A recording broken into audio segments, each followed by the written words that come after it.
You have so much you're dealing with every day, and I know it. And as I start to do my work every night, getting ready for this show, I think about what you're facing every day, from just simple things like going and getting a hamburger at the drive-thru and how expensive that is.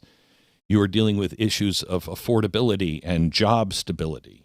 I mean, AI comes in. Do you even have time to think about AI? It's just the beginning of the things you have to worry. We are people now that we have to start juggling many things at the same time. We have to, the old saying is, I can walk and chew gum at the same time. Well, that would be nice. Walk and chew gum plus play tennis, maybe bowling night, have a parent-teacher conference so teachers can't put your kids on gender hormones, fight your way through an Antifa protest, so you can vote to stop Sharia law. Okay? That's what you're doing every single day. I just did an hour a minute ago on what this means when Donald Trump says boots on the ground. Boots on the ground to this a holy war and oil prices. What does all that mean? It's so much easier when you realize everything is connected. One of the things that as I've tried to figure out how does AI do what it does? Nobody really knows, but we do know this. We've put all of our lessons, all of our work, everything into an AI system. And what it does is it looks for patterns and then it puts them together. That's the definition of intelligence, being able to spot patterns and then put them together. So if you're looking for something intelligent, let's look for patterns. Do you remember when I was at Fox, I told you this prediction, and it wasn't really a prediction. I knew it to be true because I looked at the patterns. Do you remember this chalkboard?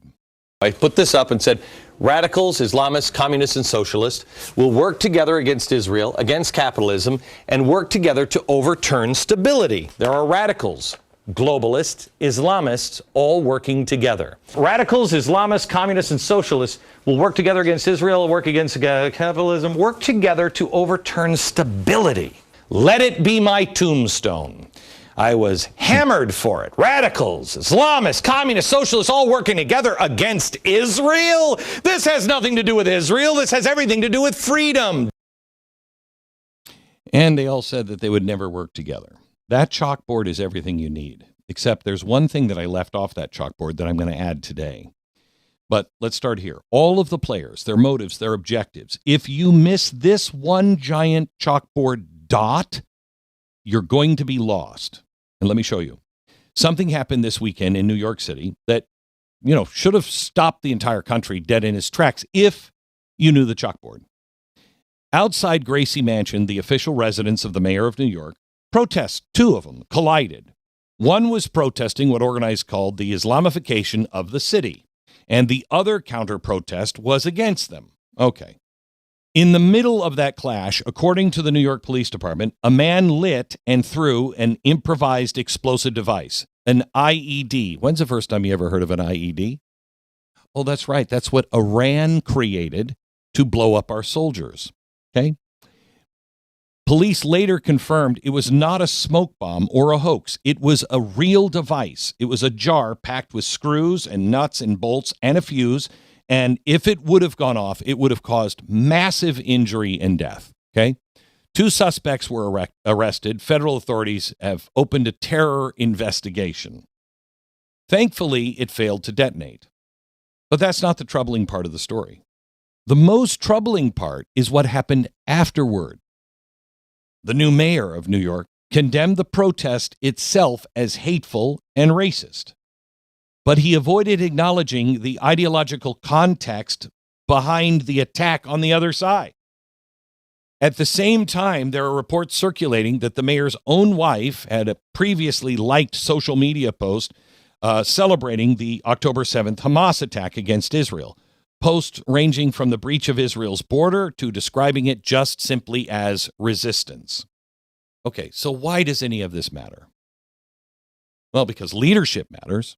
Tone matters, and what leaders excuse or refuse to confront often becomes what a society learns to tolerate. But that's not enough. America today is facing a problem that many of our political leaders refuse to even describe because they're cowards. Mamdani's not a coward. He's different. There is this growing ideological alliance between two movements that have historically had two very different worldviews: radical Marxism and radical Islamism. Okay? At first glance, if you're an idiot or a boob that has studied this the whole time, and then you get on and you're like, I'm Bill Kristol, and I know those two groups never work together. Okay, Bill. One is secular, one is revolutionary. One is religious, one is authoritarian. Or are they both? Because history will show us something really, really important. When movements share the same enemy, that enemy being Western civilization, capitalism, or liberal democracy, which when I mean liberal democracy, what I mean is that people choose their own future. These two groups always form a temporary alliance. Okay? Notice I said temporary alliance. Political scientists call it the Red-Green Alliance. And the most important example of that alliance happened in Iran in 1979. When the Iranian Revolution happened in 1979, I was a kid. I barely remember this, but it wasn't just the clerics that were protesting the Shah. Who else was there and played a maximum role in that? It was students and Marxists and communists and secular revolutionaries. And they band together with the Islamic clerics, and they all marched arm in arm, hand in hand. Left-wing guerrilla groups and communist parties helped destabilize Iran. Then the Islamist networks mobilized all of the mosques. So this has been talked about over and over and over again. It is the Red-Green Alliance, and intellectuals have gone into it with all kinds of books and everything else. This is really well known, but nobody will talk about it, okay? And together they overthrew the Shah.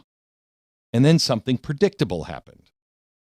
Once the Islamists consolidated power under the Ayatollah Khomeini, they turned on their former Marxist allies. The communists were imprisoned, the revolutionaries were purged, they were executed, and they were tortured. Wait a minute, I thought they were partners in this. Glenn, you just said they worked together. I did. To destabilize the Western world. I didn't go into what happens after, did I? I was just trying to say, look at these people. They are connected. This is a connected movement. And that nobody could understand that at the time because it was 15 years ahead. But now you can see it. They are connected. So now it's time to add something else to the chalkboard. History recorded this lesson very clearly. Temporary revolutionary alliances often end with one side eating the other. And the pattern didn't end in Iran. You can see the echoes of it in a whole bunch of other places, parts of Europe, particularly France and Great Britain. Analysts have warned about the political cooperation between segments of the far left and the Islamist activist movements inside urban political coalitions. Do you know who just controls the Green Party now in England? Who just took over? The radical Islamists. The Green Party is now an Islamist party. But they're also Marxist. See, they'll work together. These alliances form around the shared opposition to the West: Israel, capitalism, and national identity. The left provides the political shield. The Islamists provide the mobilization and the grievance narrative. And together they build a coalition powerful enough to reshape our institutions. We're watching versions of this emerge in Western cities today. Look at the map. In the United States, New York, Dearborn, Minneapolis, parts of Texas, and those are just a couple of them. These are places where radical political movements and radical religious ideologies are marching under the same banner. And when the violence happens, the first instinct is not to confront the ideology. It's to silence the discussion. That's what's going to get us all killed. And anyone who raises the concern is either a conspiracy theorist or a bigot or whatever. But refusing to talk about the ideology and what's actually happening does not make it disappear. It allows it to grow.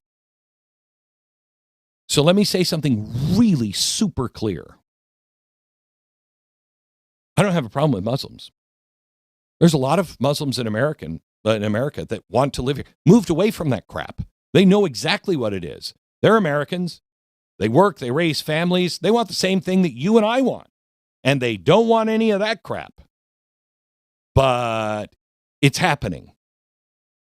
America should always remain open to immigrants who want to become Americans. It's one of our greatest strengths. But the Islamists and the Marxists are shipping people here that don't want to be an American. And that openness cannot mean blindness. Because among the millions who cross our borders or enter our political institutions, there are a lot of them now that want to not join America, but change it into something else entirely. And when these people openly celebrate terrorism, justify violence, throw bombs into crowds, you have to have the courage to say, enough is enough. Enough is enough. This isn't about your religion. It's not about your race. Ideology matters because history shows that civilizations don't collapse from a single attack. They collapse when they lose the ability to recognize the attack for what it is. Iran learned that lesson in 1979. Europe is learning it right now, and America is seeing the early warning signs. The solution, of course, is not hatred. Hatred destroys nations. The solution is also not naive or stupid compassion. Look away from the danger. No. We can chew gum and walk at the same time. We can see the danger and also not hate. Welcome those who come here to be Americans the right way, and remove those who came here the wrong way, and those especially who have come here to change or harm America. And that means deporting the individuals who openly support terrorism. That means refusing to tolerate violent ideological movements, period, no matter what side. It means having the courage to discuss the problem honestly, even when it's uncomfortable. Because the most dangerous moment any civilization ever faces is not when the extremists appear, because the extremists have always been here. They've always existed. The most dangerous moment is when leaders and citizens convince themselves that speaking about the threat is worse than the threat itself. That's how societies drift into disaster, and we cannot. It's not too late to pull back on the reins, but it is growing late. The stakes are not politics. It's not. The stakes are the survival for the American idea. The idea that all men are created equal and endowed by their creator with certain inalienable rights. You know that there are Marxists now, and there are those, I'm going to get into the fraction on the right here today. There are those in the right who are saying the problem is liberal democracy. The problem is that people have too many rights. Nope, that's not the problem. Because you know who gave me those rights? God. So how are you telling me that God is against me having rights? Doesn't really work, does it, Satan? Oh, gosh. Let me add one thing to this. The Islamics, the socialists, the communists, the radicals will work together to destabilize Israel, Europe, and the entire Western world. Then, here's the addition, then the most vicious will kill, torture, and imprison the others. Marxist, you think you're so smart. Mamdani, I'm not sure if he is a Marxist or a Islamist. I have my own view on that, but I don't know what's true or not. But I will tell you this. He's the nexus. He's the nexus. He's the one that can put them both together. Half of that crowd is going to be very, very disappointed when they're being tortured and killed in the end. Both need to be stopped. Thank you for thinking for yourself and being part of a movement, because that's really what all of this is. If you want the full story, you want to go deeper, go to blazetv.com/Glenn. Go there right now, sign up, no interruptions, just the truth, uncensored and unfiltered. Don't just watch, take a stand. And I'll see you over there in a minute.